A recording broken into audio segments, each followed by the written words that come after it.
Good morning, good afternoon, good evening to everyone around the world. I'm Paul Sisler, and this is In the Moment.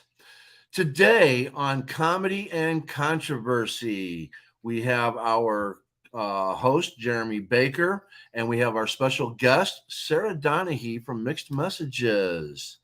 Hello, Jeremy. How are you today? I'm good. I'm good. Getting some Red Bull in me real quick. All right, all right.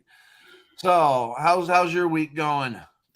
Not bad. Not bad. Made it through. It's cold up here, up in Pennsylvania, so not too happy about that. All right. Today's topic, we are going to cover some comedians, and the topic in association with these comedians is going to evolve around racism. Racism is a topic that it's something that it appears that nobody wants to talk about it, and yet it's every day in our faces.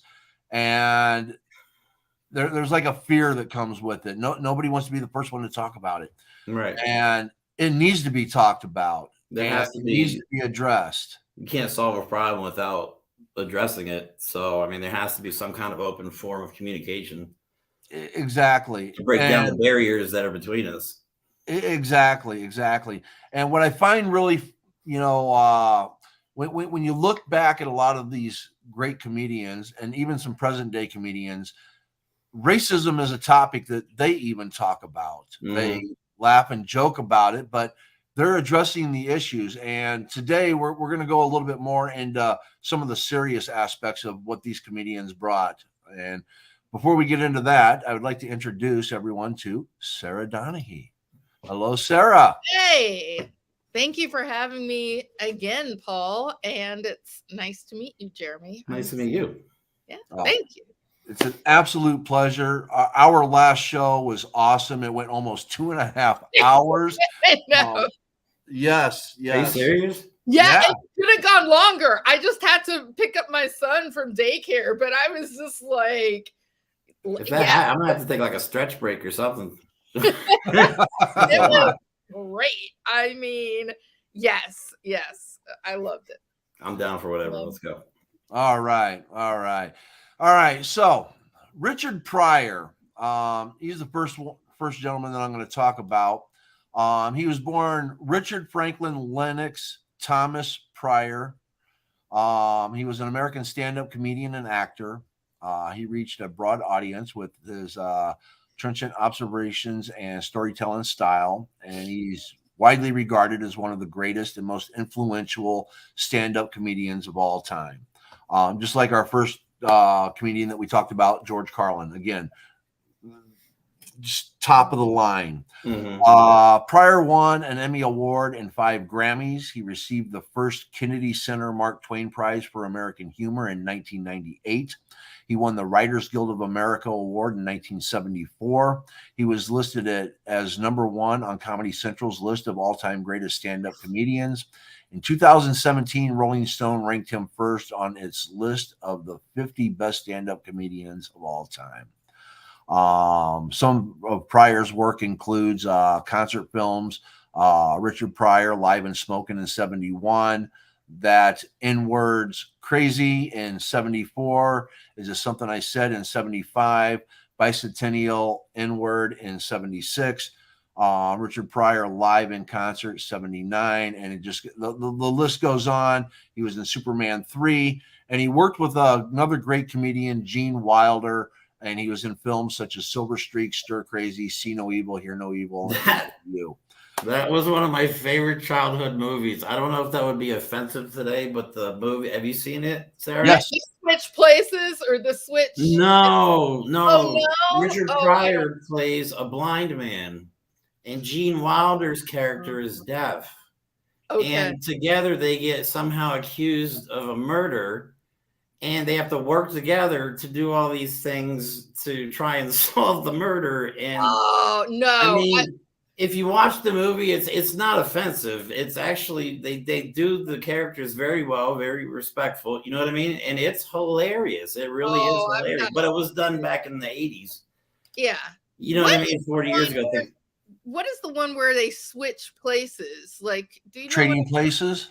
Maybe. I don't No, know. that was with Eddie Murphy. That's Eddie Murphy and Dan Aykroyd. Yeah, I'm trying to. I know what you're talking about, Sarah. It's Okay. I can't We're think. all in my. I saw that a snippet of that when I was a kid, and I was just like fascinated then. But I will watch. See No Evil, Hear No Evil. You know, it's See good. no evil, It's hear like- no evil. That was hilarious. That That was sounds good. great. yes, yes. Um, Richard Pryor. When you go through and you really check out Mr. Pryor, I want you to go back to the 1960s. All you have to do is Google Richard Pryor singing. Really? He was actually a singer before he was a comedian. I did not know that. Yes, definitely. Both of you got to check out Richard Pryor in his youth singing. The man had a voice. I'm blown away that he did. Really? Yes. That's something I definitely Okay, I did was not gonna know about ask. Richard Pryor. I Yeah. have no idea. Oh, yes. He had his voice was amazing. He could sing the blues like no other. I am Nice. surprised. Yes, I am surprised that he didn't become a blues singer. You can find some rare jazz with him. It's harder to find. I mean, you got to really dig into some of the archives on Google, and you can find them. They're out there. If I find them, I'll send them to you guys. But yeah, you can find them singing some There's jazz. even a good documentary about him on Netflix that talks not just about his career. It talks about his career, but it talks more about his struggles with like drug addiction, and even though his professional career, like I think he and was it Jim Brown started a studio together. It was supposed to be all black productions, all black cast, all black crew. Nice. And then, but somewhere along the line, they had a disagreement, and Richard Pryor ended up breaking off and doing some movies that now, like he did a movie called The Toy. Do you guys remember that movie? Yep. He was literally, and it's hard to even say this, okay, a rich family. Richard Pryor's a down and out on his luck guy. Rich family pays him to basically be a toy, a plaything for this rich white kid. Yeah. You couldn't do that movie today. And even back then, you know what I mean? Like that's but but that's a great point. I don't know. I mean, back then everybody thought it was funny, but today it's like even saying it to me, I have a hard time even explaining the premise of the film because it sounds so off to me. You know what I mean? And I remember watching as a kid. When I was a kid, I didn't know anything about race because like my father I wasn't brought up that way. So I didn't even really experience racism for real. I don't think until I was like 15 because I grew up in the military. So I grew up in like all different backgrounds, you know, my dad, there was never an issue. It never even came. The issue of race never even was brought up in my house. You know what I mean? And I think because of that, I was able to see things now a different way than a lot of people do. Yeah. You know what I mean? But I'm totally getting off topic. I'm sorry. I mean, the thing about it is, I'm guessing, you're white. I'm assuming you're white. Yeah, and I like to explain people my background a little bit because like when people see me, they see just a white guy in America, but they don't see like my mom is an immigrant. You know what I mean? She moved here after she met my father back in 1973. They don't see that my children are Mexican. They don't see that my children are both gay. You know, they don't see that. They just see a white guy in America. So where's your mom from? Germany, born and raised. She was born during the height of World War II.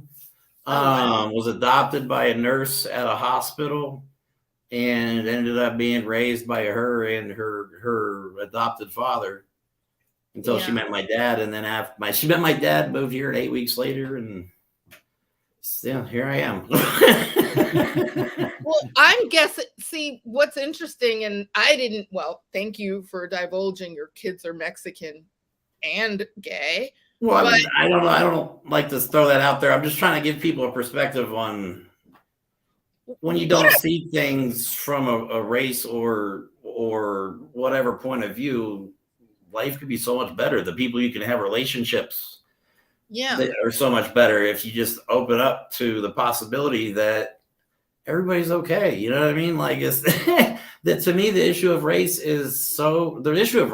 is so epically ignorant to me, to judge people by literally the most superficial part of our bodies. I know. Yeah. You know what I mean? Literally means nothing of who the character of a person is.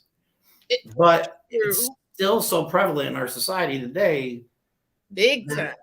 And I mean, the thing you're saying about you didn't experience racism, grow up knowing about racism until you were 15.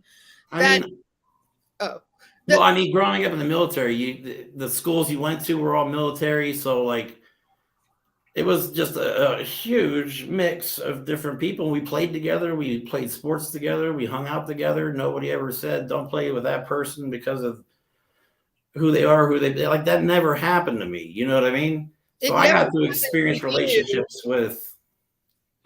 But the lessons you like, it is, and I'm sure you recognize this, it is a privilege to not have to be taught that people are gonna not like you because you're this way. I never thought of it that way. Or not having to know about racism.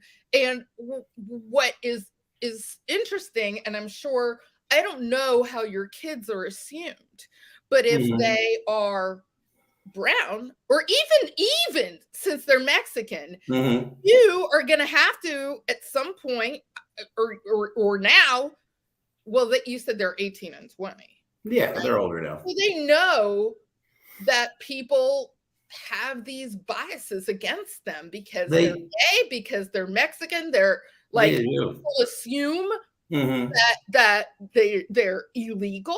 Like they just do. So the lessons, unfortunately, and what I think is fascinating is that the lessons you didn't have to learn back then, unfortunately, your kids are going to learn now. And fascinating. That is. But the issue of like, I never thought about it that way. And I'm glad you actually brought that up. And I do thank my father. He's not with us anymore, but I thank him for teaching me this way. You know what I mean? Because when I see people that judge others by the most ridiculous, minuscule things, it literally makes me sick to my stomach. I hate it. I hate it with a passion. And I'm glad I'm built this way. You know what I mean? Absolutely. And I don't think, and I know when people see like a white guy, like, well, why is he talking about racism? Well, I'm passionate about it. I'm not just racism, but oppression in 2023 in America is utterly ridiculous. Yeah, and it's like, well, why aren't you talking about racism if you're white? Because right, exactly. Like I have to talk about it with somebody, anybody. Absolutely. To be able to overcome any kind of barrier, and we don't have to yell at each other in order to get things accomplished. Like I was just watching a documentary today. It talks about, it's called, I was just talking about it, damn it, it was called Mission Joy. It was about a documentary about Bishop Desmond Tutu and his relationship with the Dalai Lama. And both of them have taken a complete life pledge of nonviolence. Okay. And both of them have Desmond Tutu was speaking out against white people in apartheid in South Africa during the height of, he was arrested. Like, you know what I mean? He was this whole life pledging nonviolence. And then he's a devout Christian and the Dalai Lama is a Buddhist, you know what I mean? But they have such a profound relationship because they believe in, it's better to to me, just like opening your mind just to the ways of other people, like Buddhism and even Martin Luther King, I believe, was a disciple. Cesar Chavez talks about he was a disciple of both Christ and Buddha. Yeah. You know what I mean? And it's all like people, I always try to tell people, you can believe in more than one thing. Your head's not going to explode. You're not going to catch fire. You're not going to just stop. If you do start to believe something from another culture that you can mix into your own life to make your life better, then why is that a problem? Yeah. You know what I mean? Yeah. So but also, as far as and Paul, I'm sorry, it's your show, and we're just like, No. but All three of us are talkers. So. yeah, woof, and especially with this, let's go. But I think it also, Jeremy, what you're saying is it's white people need to hear from other white people about how this is racist, because when I come in or people of color come in, it's often like, well, you're making this a thing or you're making it about race. Right. But other white people are like, you know what? Slow your roll. This is racist. This is why. I think that's often so much stronger and what's needed. So, and I got an argument with somebody on Twitter once where she was just basically giving up, saying that all white people were racist. Like that was an assumption that I've seen online. You know what I mean? And honestly, at this point, with everything going on, that's honestly the easiest assumption to make. I actually was taking a Black history class in college, elective, but another story, we may get into that later. But and the teacher opened with, if you're an American, you're a little bit racist. You're just a little bit racist. And then I was like, excuse me, what? But I do, and I don't know who we're talking to. But racism is so embedded, like we were built on slavery, right? And I think racism is so embedded in our minds and our society that it takes so much, me and people of color included, to dismantle these thoughts that are there. I mean, you may not know they're there, but no, they are ingrained in our in America's DNA. It really is. Man, can I talk about it real quick, Paul, or do we need to do it? Go ahead. We haven't even shown comedy yet. I know, comedy racism. This TikTok clip I watched, and I can't find it, and I can't find the name of the professor that gave the speech. He talks about how in the 1600s, and when we're colonizing America, and you know, these rich, elitist, fat white guys are sitting back looking at all the cool stuff they took. And all of a sudden, all these poor white folks are starting to import from Europe.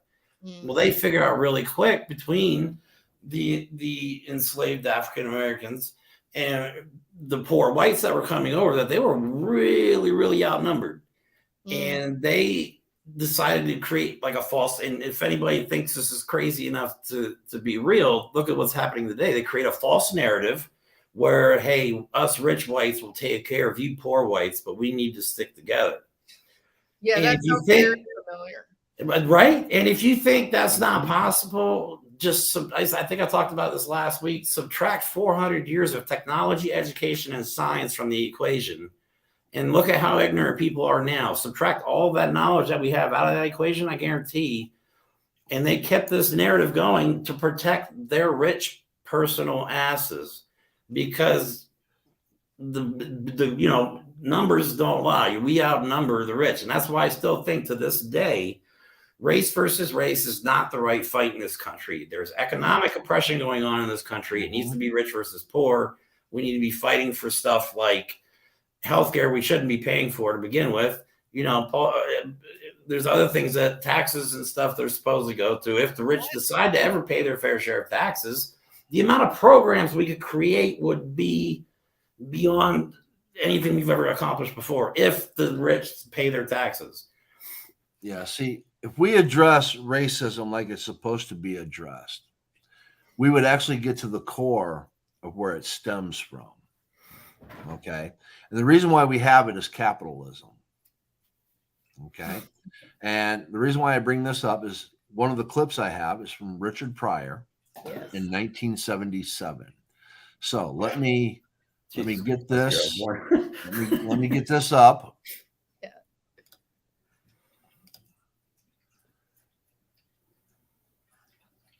That some of the guys that you dealt with at NBC, no names, right? Because there's lawsuits for that too.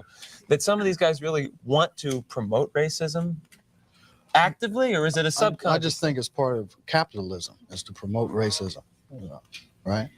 In order to make things work. If you feel better because you're white and you can get a job, you use that. I mean, I would Absolutely. say, I'm sorry, Jack, but shit, they say I'm white. I'm going to use this. Right. Absolutely. Get this job. I'm hungry, But and that separates people. So they keep people separated, and that keeps them from thinking about the real problem.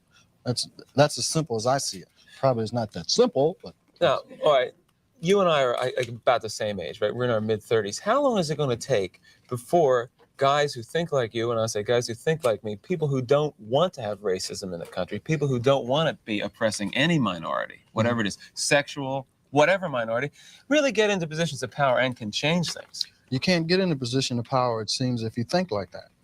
It seems that the only time you get in a position of power is if you're like the people that are in power. Man, that gave me chills. I know. And please check that out on YouTube. And again, I don't want to go too long because I don't want to have the show stop because they say 46 years ago he said that.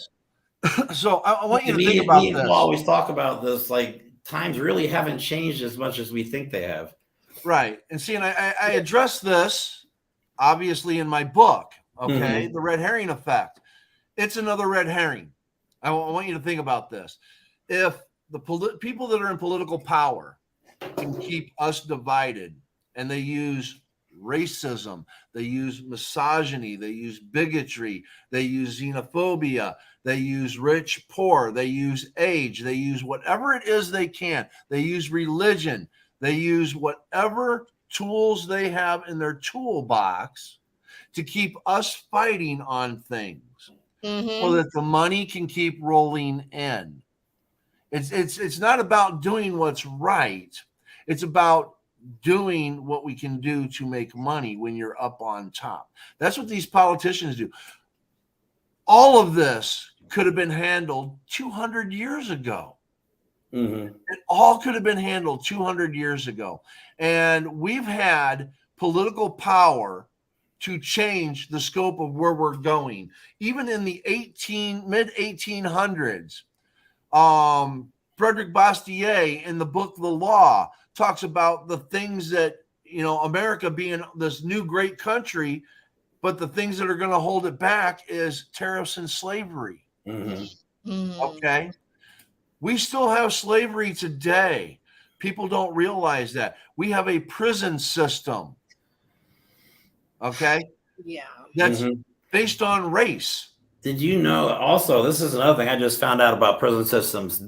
Whatever county or whatever county, I think it's county or city, has to be county, that prison is built in. However many people are in that prison can count towards that county's population. So they can then look as though they're actually bigger than they are to get additional funding for different things. So it is also about money. You know what I mean? Yes. It doesn't, well, it costs so many dollars a day for a prison or whatever. Yeah, well, they're there because whatever county was like, you know what, that prison would boost our local, whatever it is. You know what I mean? I don't know what you want to call it, but that's how they actually get additional money for stuff like that. And we have a couple big ass prisons right down the road from me for like 15, 20 minutes. We have Allenwood. That's literally right down the road from me. You probably heard of Allen Federal. Everybody's heard of Allenwood Federal. There's been some pretty big people that have been there. And then we have Lewisburg Penitentiary. There's both are huge prisons. Right. But it's a numbers game. Yes, it comes back to the money, because when you start looking at the telecommunications, the transportation, the food, all the different things that are associated with a prison, most of those companies are the same companies that provide the same things to schools, universities. It's all about making money. And as long as they continue want to make money, they're going to oppress and keep division. And when chaos pays, man, chaos is there's no money in peace. So let's go back to what you were saying about the guy saying, hey, the white people that join the white people and they come together and they say, hey, as long as we tell these white people that we're on their side, and that the reason why they don't have jobs is because of these people that have this skin color or this skin color, this religious belief, this sexual preference, guess what? There's that division. And Richard Pryor just said it in this interview in 1977. 1977. Capitalism. And why do those white people agree with those other white people? because they think the same. Well, back then they thought they, you know what I mean? They oppressed the poor whites just a little bit less than everybody else, so they wouldn't get an uprising. I mean, that was literally their whole thought process.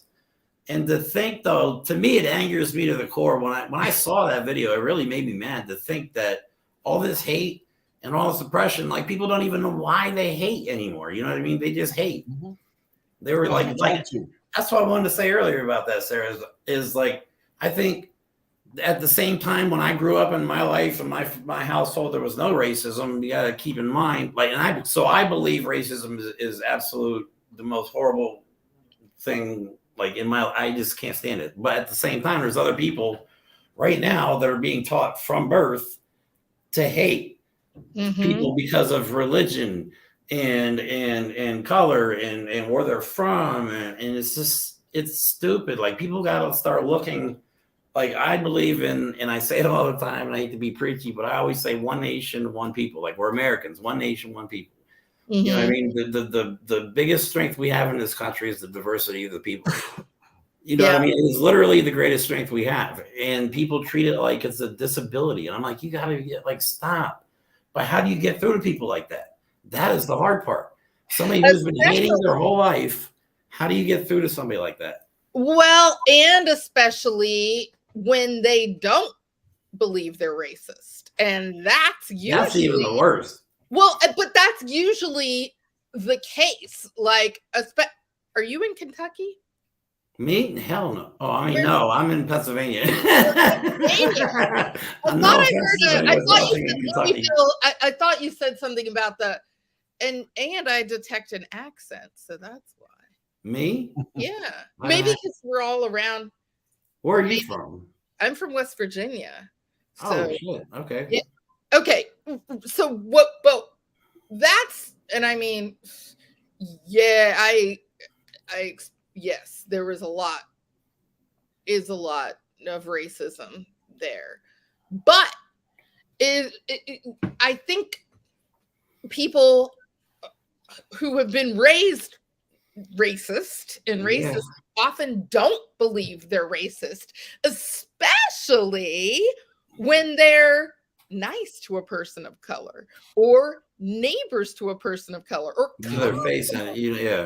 You can be nice to someone and believe you're higher than them. You can hold these beliefs, but I've heard this a long time. The worst thing you can call a racist is a racist. And I think from what I've experienced in my life, that is absolutely the case. And racist people most often don't believe they're racist. So what you're saying, Jeremy, is like, why change when I think I'm fine? Like, I'm not racist, Jerry, so why do I need to change? I think it boils down to ignorance then, really. But, well, I'm gonna address what Sarah just said, because you brought this up a little bit earlier and all that. And people think when they hear racist, they think there's only one type of racism. Yeah, I was gonna say that. And that's where the problem lies, right there. Okay. Everyone thinks that if you're calling someone a racist or someone's being called a racist, it's because they use the N-word. Exactly. Okay. All right. You have your outward racists. Okay. Your white supremacists, your KKK, your Proud Boys. These people come out and they say they hate people because of this color. They hate people because of this religion. They hate people because of this, or they hate people because of that. They are an open racist. Okay. Now you have the ignorant racist, the person that says, "Oh no, they're my friends. I have all these black friends or these Mexican friends or blah blah blah. They don't bother me," and they'll have conversation with people that are the same color as them, and they will use the N-word, they will use the S-word, they will use all the derogatory language in association with what has been used before to put people down, and they think that's okay. Well, if those, I just don't even like using the language, but if those blah blah blahs would quit coming across the southern border, Exactly. You know, and then when you call them on it, it's just like, well, that's not racist. It's because there's so many coming across the border. Yeah. How do you not correlate the aspect of Yeah. the words you use, the language you use, the tone you use with them coming across the border? Well, they all come in here illegally and they take our jobs. First of all, up until the presidency of Donald Trump, the majority of illegal immigrants came into this country via an airplane on a visa, and they overstayed their visa. The majority of illegal immigrants overstayed their visa. They're not coming across the southern border. Drugs coming into this country are not coming in across the southern border. They're coming in great big metal canisters from other countries. Actually, in the drugs that are coming across the southern border, the fentanyl, it was like between 80 and 90% of all fentanyl was seized at legal U.S. border crossings by American citizens.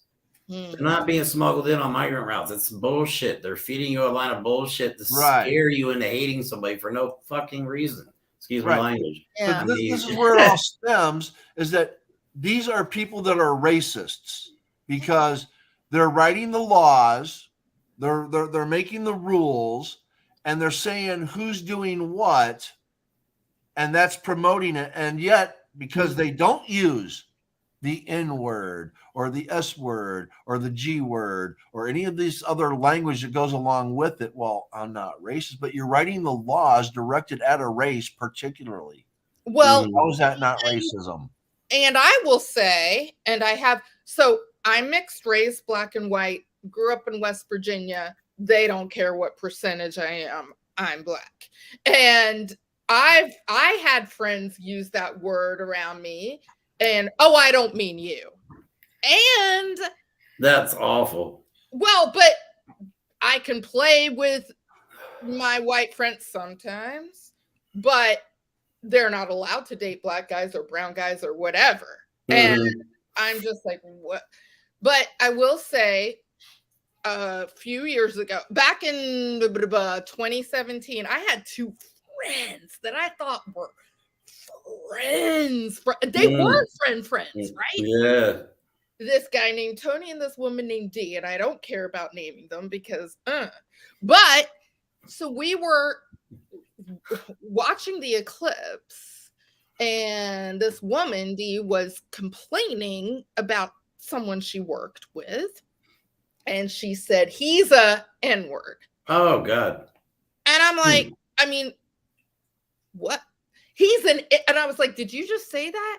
And she was like, yes. And I'd say it again. He's an N-word. I'm like, what the hell, Dee? You're talking about me. I'm not talking about you. And I'm like, how dare you? Like going off. Tony sitting there. It's Tony who says Black Lives Matter. It's Tony who hates Trump, all this and that. But he was silent. When I had to get out of there, but when I confronted them later, they were this is what I'm saying about calling a racist is the worst thing. Dee was like, how dare you go? I was like, you were talking about me. You were. And she was like, I was upset. And I'm like, and? So I get upset. You think, anyway, she cried. She said I was being a bully. Then I confronted Tony and I was like, Tony, you didn't say anything. And he was like, Dee's not a racist. And I was like, that's peak racist, Tony. That's peak. And he was like, how dare you? She's not a racist. And they both stopped talking to me. Now, I haven't talked to them, but they were the ones that cut me off because I was being dramatic. I was like making too big of a deal out of it. And how dare I call them racist when Dee, this is made a mistake. And it was just, this is what I'm going back to. And this is what I'm saying to you, Paul, is people can also say this These are adults, but I grew up with kids saying this, and they were like, "Oh, I'm not racist. Oh, I don't mean you." And That's so, racist. Say and, that is racist as fuck. and they can still say it and still Mhm. claim to. Well, as soon as you say, I don't mean you, you're a racist. I'm sorry. As soon as those words leave your mouth, Yeah. you're a racist. You're right. You're And I right. talk about it in my book too. I do a whole chapter in my and book the- about And the fact that she said it to begin with, yeah. Thank you. she's a racist. Yeah. Yeah, that word should never, if you're truly not a racist, that word should never fly out of your mouth. Well, like you're saying, Paul, it's I just mean- unless you say that word. But And the worst part is having to explain yourself why you're not a racist. Get the fuck out of here. That's what I would have said. I would be like, get the fuck out of my face. And Paul, you're right. When you say I don't mean you, and Jeremy, like when you're backing up, whoa, I'm not a racist because I do these good things and blah blah blah. And it's like, no, one doesn't X out the other here. One anyway. That word, See, and here's the thing, okay? I want to make this very, very clear. There's people that are racist unintentionally. This is the other aspect, okay? The unintentional racist, which if you're not in the first two categories, you're in the third. That would be me, the unintentional racist, because I have ignorance that I grew up with, where I was taught that this is this and this is this little cliche phrase, this little catchphrase, blah, blah, blah. And I think it's okay to say these things because I've never been corrected on it.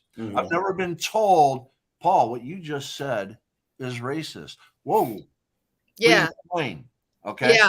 Because I had this happen to me because I used to say the phrase, well, a spade's a spade. Yeah. Yeah. All right. You and I had this discussion. Yeah, we did. I was told, Paul, that's racist. Yeah. Well, why hasn't any other black person ever told me? Because they let you wallow in your ignorance. But the difference, I think, between somebody like you and the other two categories is you're at least open-minded to the concept and prevent future. I think if somebody is willing to prevent the future behavior, like there's a quote by Frederick Douglass that says, "I will unite," and I use this all the time. I will unite with anybody to do right, and I will unite with anybody to do right, and with nobody to do wrong. You know what I mean? And that statement to me is about there are going to be some differences between us that we have to overcome for some kind of greater good. Yes. You know what I mean? And that's why I want people to start seeing us as just Americans. Like, who gives a shit what we look like or where we're from or who we love? Like, what the hell does it matter? We have a country that people are trying to destroy online, and literally, like, you got people dressing for the zombie apocalypse, going to drag shows. I can't even think of much less threatening things. Like, how threatened are you with your manhood that you have to go to a drag show wearing? I don't know. Well, and military weapons. Like, seriously, like, what's less threatening than a drag show? Lots of kittens. How ignorant do you have to fucking be to do that? And hateful. I mean, and just hateful. And all you're doing is making yourself look like a complete jackass. I mean, nobody thinks, oh, he's got a point. Like, no, you look like a fucking idiot. But people do. But I agree. Well, I agree that also. That's the big. I mean, when they on Christmas. Wait, before I get into that, Paul, I do because my mind. Blah, blah, blah, but you said there's 3 categories, but there are categories within the ignorant racist. Yes. Now you're saying, tell me and let me be an anti-racist. Let me learn from this and tell other people why it's racist. Bingo. However, there's the ignorant racists who are saying, no, it's not. And and then I don't want to hear why. Again, that's not what I meant. So there's the ignorant racist that wants to learn and stop this. And there's the ignorant racist who is just like, I don't want to hear it. I want to remain ignorant so I can keep on being. and I think Which is an intentional racist. I think I figured now, out. right, now you're like, once you know, like you can't know what you don't know. I think I'm like here. I No, think I've figured out choice. why. You're an intentional racist. Yeah, absolutely. I think I figured. I'm sorry, I didn't even cut you off. Oh, I just kept going. I'm sorry. No, you're good. Hey, I think I figured out what it really boils down to in this country. I think people that are afraid of progress, and they'll never admit it, it boils down to fear. Yes. They think, 100%. and I'm getting my little modern day Yoda on, they honestly think that if somebody else comes along and our government or we help these people, that they're going to get left behind. And in reality, if that's the mindset that they have, you're fucking right, you're going to get left behind. You know what I mean? Yeah. We don't give a shit. If you want progress, fine. If you don't want to come along for the ride, go hate your buddy over there that you guys hate each other. Leave us alone. Well, you know what I mean? And they think if they have to share the wealth or whatever, like this, they still won't remain where they are. Like it's yes, they're scared and they're intimidated, and I think that's why That's a very small-minded mindset. it's blown up. But it is small-minded, but at the same time, this is what people are being told, like you said before.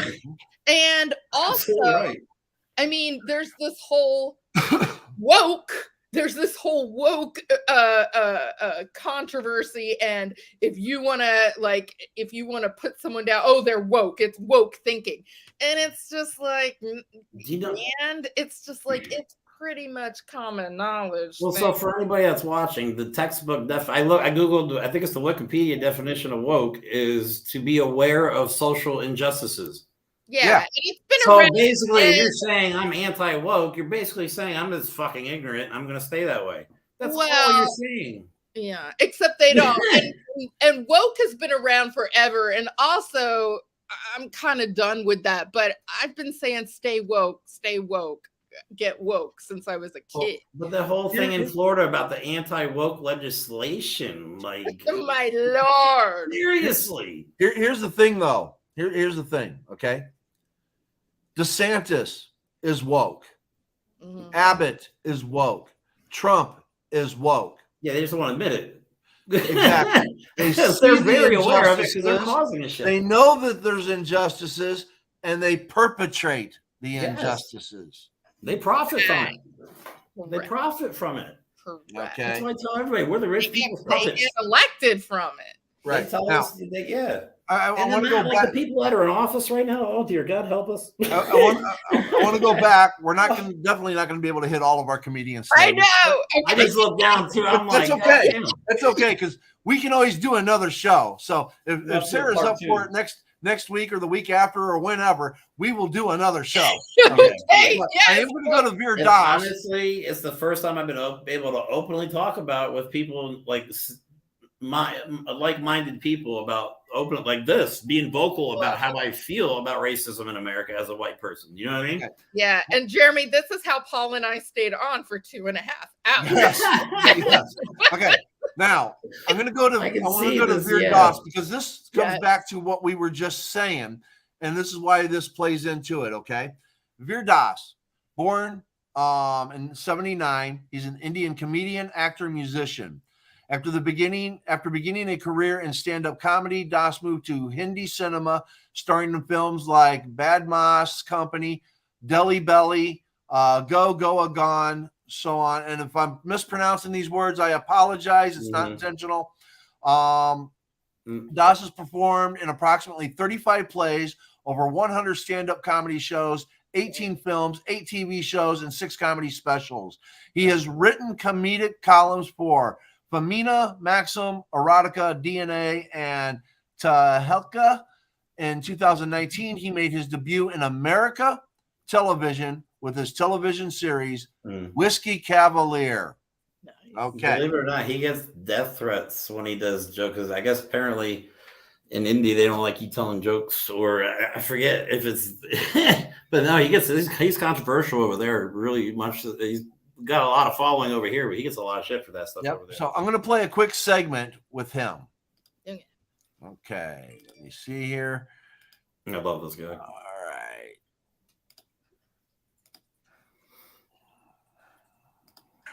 I'm going to tell you a story about racism, ladies and gentlemen, and I guarantee you at some point you're going to get uncomfortable, but hang in there with me, there's a good ending.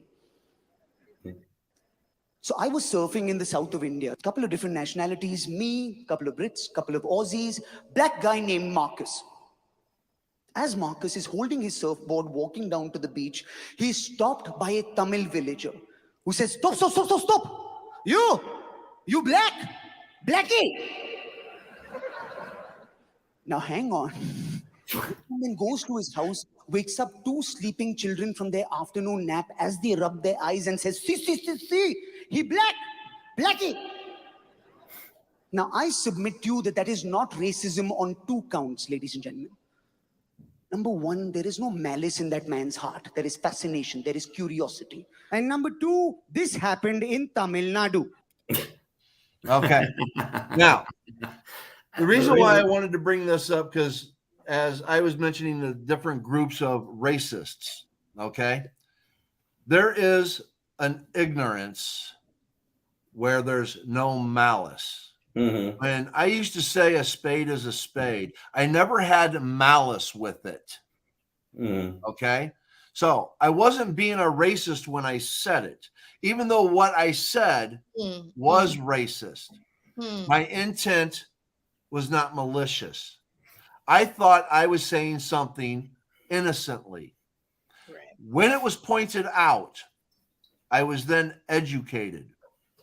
Now, other than the example that I'm giving, just so that you understand the phrase that I'm using, is the only time I say that. I never, ever say that in conversation in relation to whatever the conversation's going. I never use that phrase because I know that its content is wrong.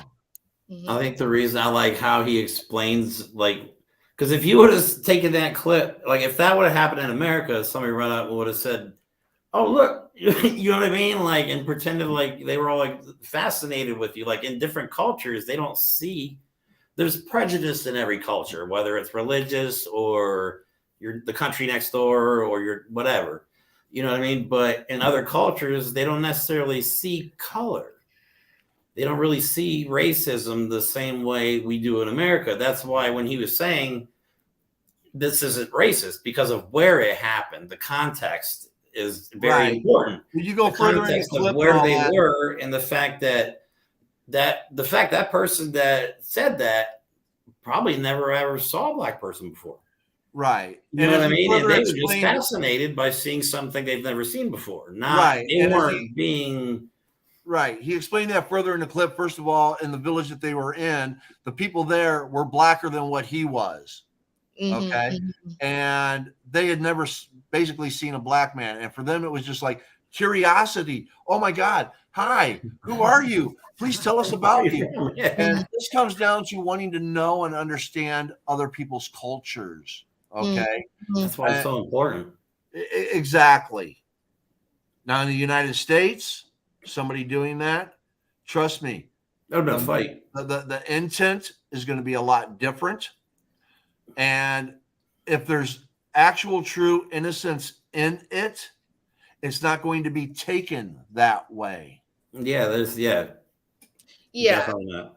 And I mean, going further, there's all the microaggressions that are under that umbrella. And like, I can tell you, so many people either ask to touch my hair or go in. Really? And, I mean, people on the street. And now, here's what I'm saying. And I'm light. So let's acknowledge light privilege too and colorism.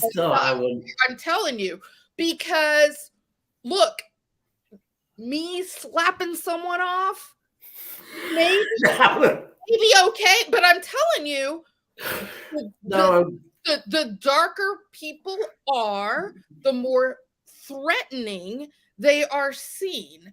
And the thing is that the micro it's hard to explain every time when something is racist because it's exhausting. And that goes back to you, Jeremy, saying white people need to talk about this because people of color are tired.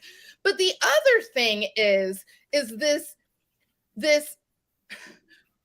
and this is encompassing so much that we've talked about, but it's a curiosity, but it's based A, in racism, and B, if you're asking to pet a dog, then you can fucking, excuse me, ask me to touch my hair, and I will say no, and you will not be offended by that. Do you see what I'm saying? But there's all these microaggressions that fall under that in America that is unacceptable.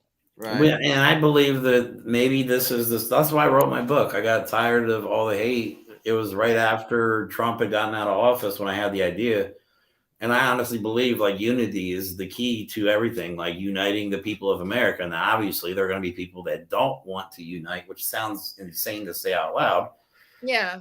But they don't want unity in America. They don't want freedom. They'll say freedom with one breath and then go say something racist on the next one. Yeah. You know what I mean? And freedom and oppression cannot coexist. So you got to pick one. Yeah. You want a free society, you want an oppressive society. I don't want an oppressive society. I want to be educated here. Okay.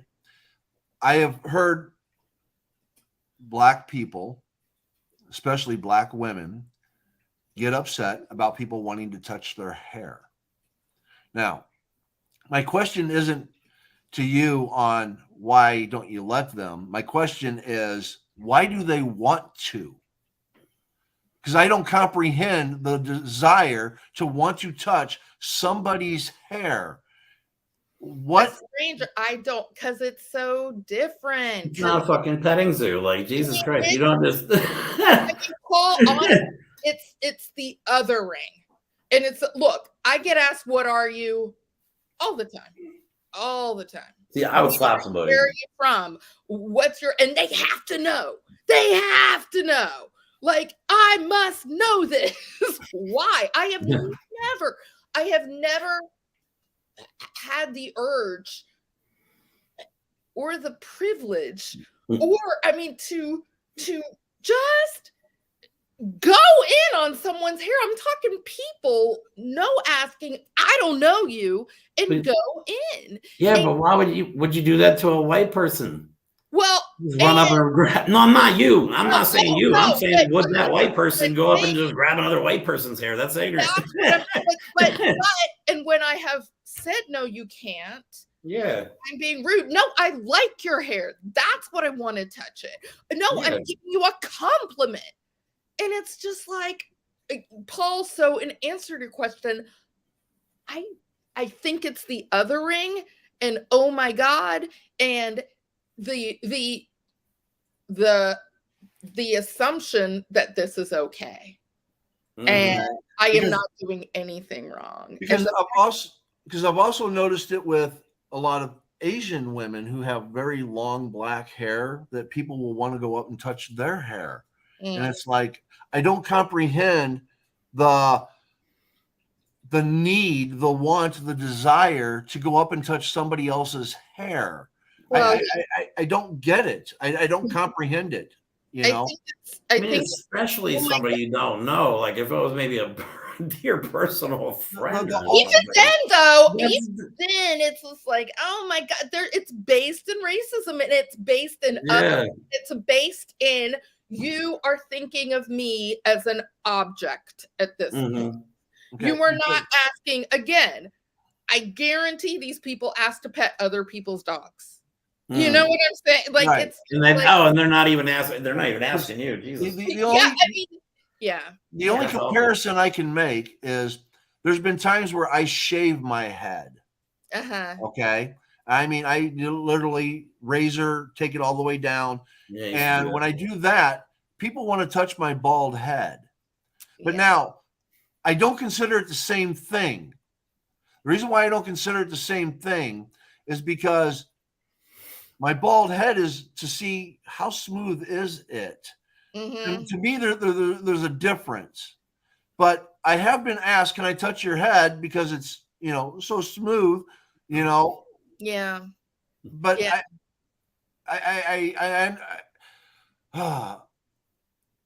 I still don't understand because it's like when I have hair, no one's asking to come up to touch my hair. Right. Mm-hmm. Right. But at what point are like, is now the time that we can, since we're actually talking about it now, maybe we can start moving.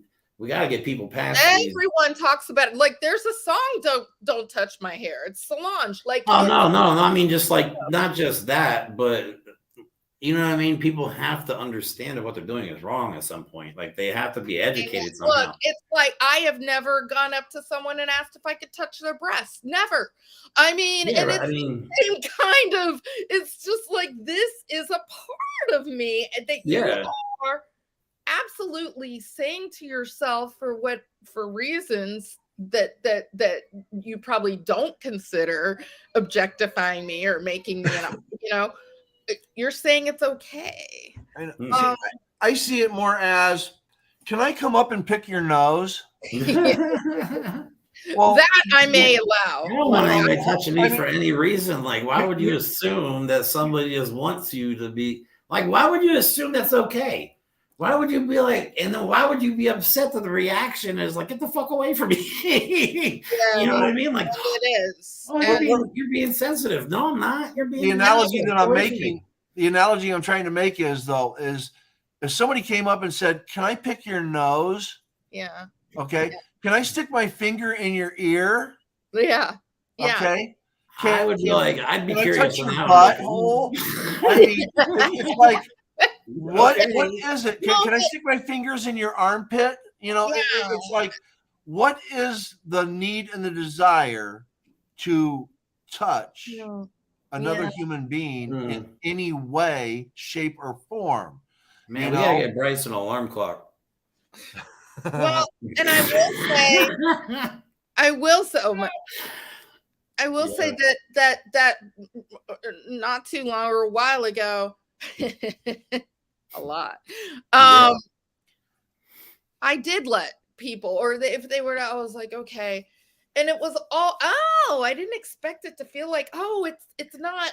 Oh God, I didn't expect it to feel that way, or oh, that's so weird, or I didn't expect it to feel like hair. Yeah, no, but it's just, and it made me feel even worse, and I had to check myself, and I was like, why am I letting these people do this to me? And this is what I'm saying with embedded racism, or they're being polite. But I remember, even when, I mean, this goes back to when I was a kid, but people always not liking the feel, and oh my God, and people assuming that I must hate it. And this is like and it's just like, once the hair is touched, there's more I have to say that is gonna make you feel even worse.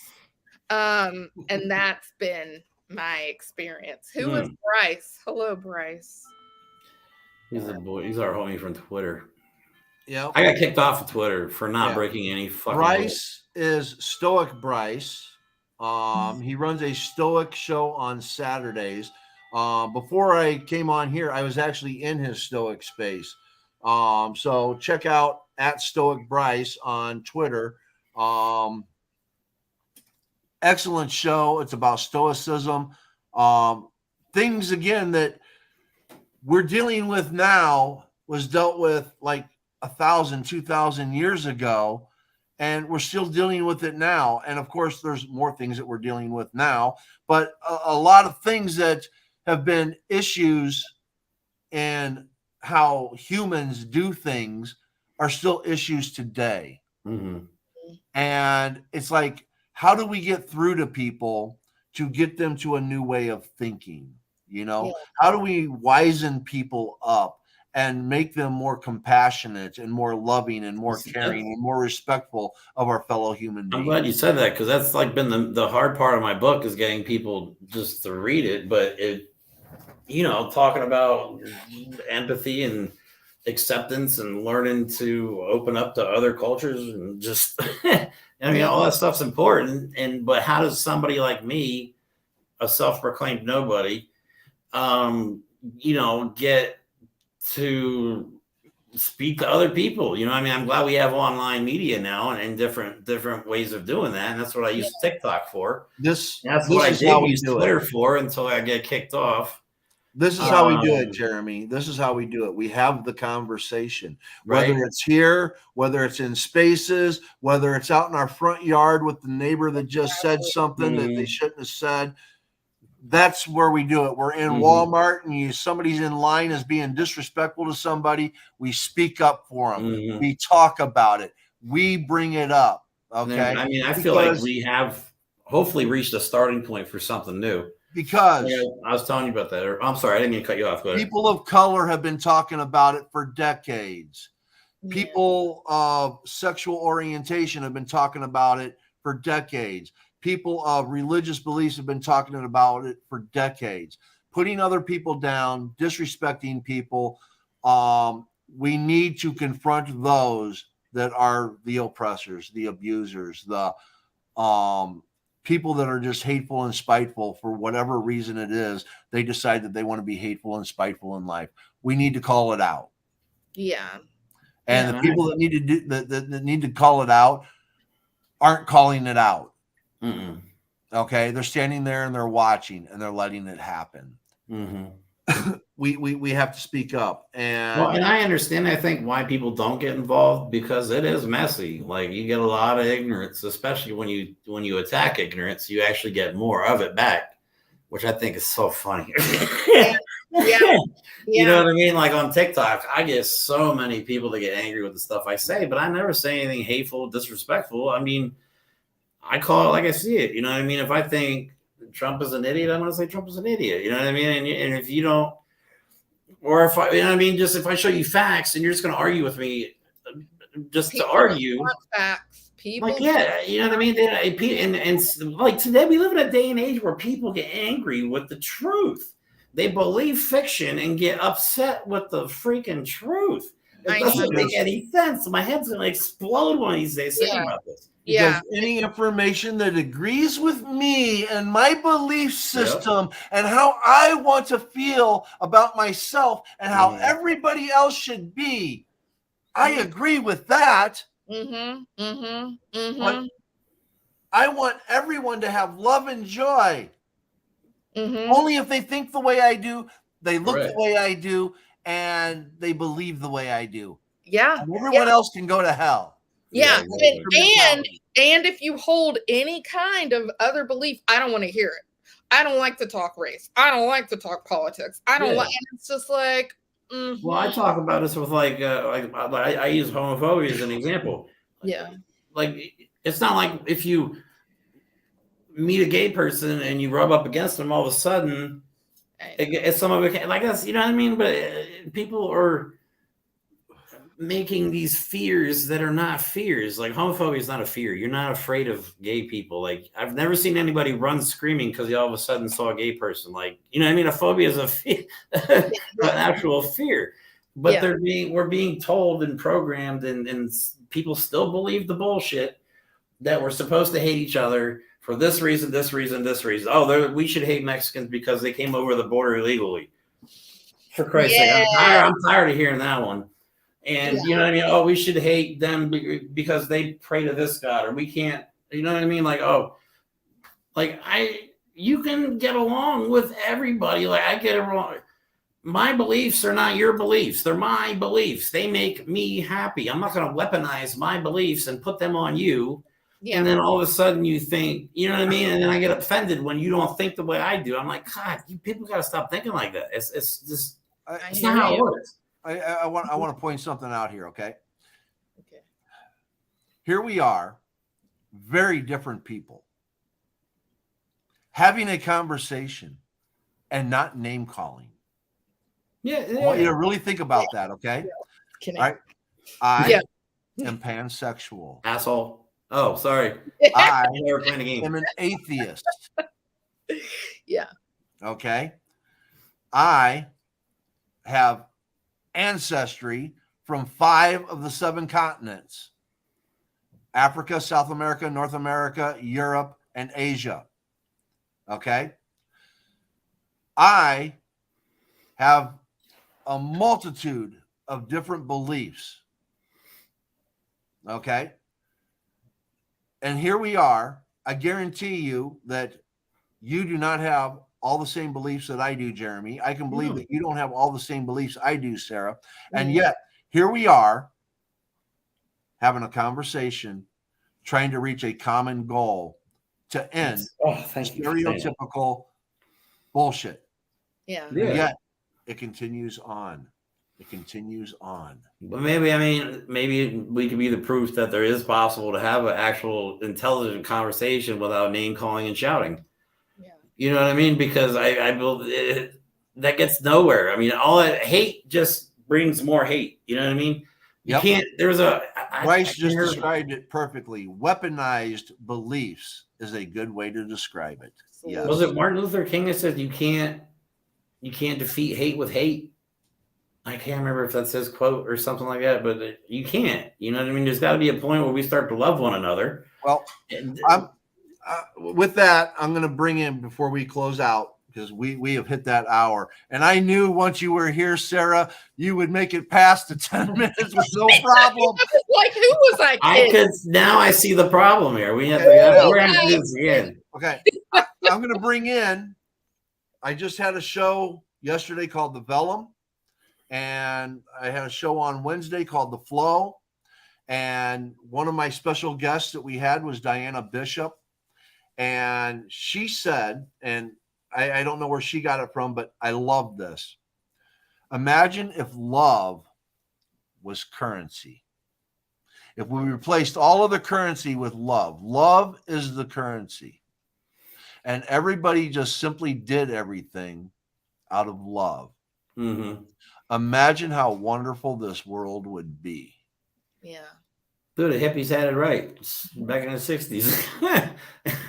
Peace and love, man. You know what I mean? It's not, as a man, as a heterosexual man, I'm not supposed to talk about feelings and all, like, F all that. You know what I mean? We got to move beyond.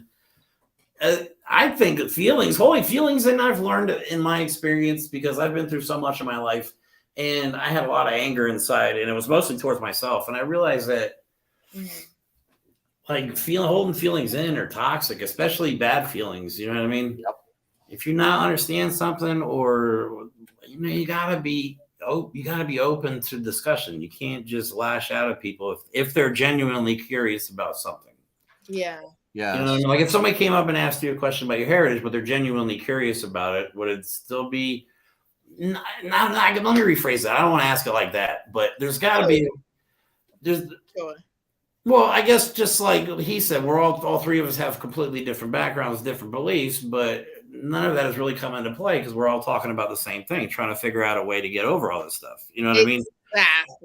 Exactly. And if personal beliefs, if I don't impose my personal beliefs and my personal will onto you or to you, why can't we get along? I mean, that's what gets in the way every single time. That was the point that I was making, though, is that here we are, we're having this conversation, and at no time during the conversation did we bring up where any of us are from, what any of our sexuality is, what any of our religious beliefs are. We're three people that have all different things going on, and yet we had a great conversation. Yeah, that was fun. I love it. I live for it. Yes.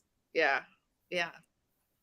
I was nervous about talking about racism because I know it's a tough topic to talk about, but I'm glad finally somebody's allowing me to openly talk about it. And that's another thing that you said before. It's like, that sucks. Because you should be able to talk about it, and we should be able to have these conversations more and more and more. Yeah, and clearly, I'm thirsty for it because the 2.5 hours with Paul, and now when I was like, Paul, I feel a little sick. I don't know, and it's just like now I'm like, let's keep going because it is so needed, and also to find out that other people do feel the way you do. Yes, that's a beautiful thing. That's energizing. And That that's is. like, I have goosebumps and it's burning up in here. Like I am just so enthused, and it renews my hope. It really does. It Good. really I'm glad. Yeah, because this And stuff Sarah, like this inspires me to keep going too. I knew it would, and I'm so happy that you came in here today because I know with everything that's going on in all of our personal lives, we all got different things going on, myself included, and all that. You know, it gets hard to get on here every day. I come on here 3, 4, 5 times a week, you know, and it gets really difficult sometimes. But the fact that we can get on here and talk about things that need to be talked about, and, you know, just have these beautiful, wonderful conversations. And even though some of the topics that we talk about might be dark and, you know, just not so nice, to have wonderful people to have a conversation with is what makes it so much better, because the more that we can all come together, the better we're going to make this world. And I think it starts with people like us right here. And then, like, when I have my other shows, every show that I do, it has all of us, no matter what it is that we believe in, we all have the same wants and desires. We all want to live a happy, healthy life. Yeah, that's all. Want everyone to get along, and we want everyone just to be a part of everybody's lives. So there you go. Yeah, Yeah, totally. totally And agree. we've also shown that it doesn't have to be. It doesn't have to. You don't have to argue. It doesn't have to be tense. You can really talk about these dark things and heavy things, and still. I don't know how we kept. I mean, we did. We were laughing and having cover. Like it doesn't have to be doom and gloom and so much stress and Comedy and That's why I like the controversy. comedy aspect of it, because I think great comedians are able to talk about controversial stuff in a very unique way that gets their point across, but still is funny. We were supposed to get to more, Paul. I know you had more clips. That's okay. We are going to continue this conversation on another episode. So I will get with you, and we will definitely set up another time slot for you and bring you on here with Jeremy, and we will talk about this further on. And, you know, we also have a lot of other topics that we're going to be discussing along the way on Comedy and Controversy, because we want to talk about the comedians, you know, their lives and what they do. And I know we didn't cover that much on Mr. Pryor and Mr. Doss today, but we gave a little background, and they're very important parts to bring in, you know, this information out on how we deal with racism. And they use comedy to do that. Yeah. They use comedy. And it always amazes me, especially when you start watching a lot of these newer comedians come up, and they're doing the same thing, and they're getting more into it, you know, and they're educating people. They're educating people. And unfortunately, there's a lot of people out there that, even though you hear laughter in the audience, I guarantee you there's those that are sitting there like this, like, absolutely. Yeah. And like because I've done that, and it's not funny. It's so ridiculous. Yeah. All right. This has been a great show. Yeah, had a good time. So looking forward to the next one. I'm loving this. Jeremy, I tell you, man, brother, I love you. I love you. This is a great show. Sarah, oh, you are just great. You brighten my day. I finally found a use for my mouth. I can talk and get all this stuff off my chest. I love it. I know. I really do feel renewed. Like, if I can just say anything to anybody out there that's watching, like, we gotta let go of the hate. Like, hate is toxic. The hate will eat you up inside. I mean, you'll start to just hate you won't even know why you hate anymore. You know what I mean? Just somebody, and just let it go. Regardless if it's towards other people or towards yourself. I mean, the hate has got to go away.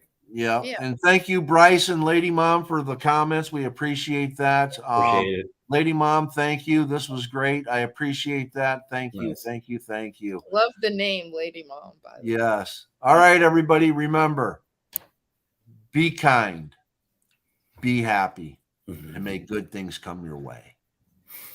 Peace out. Yeah.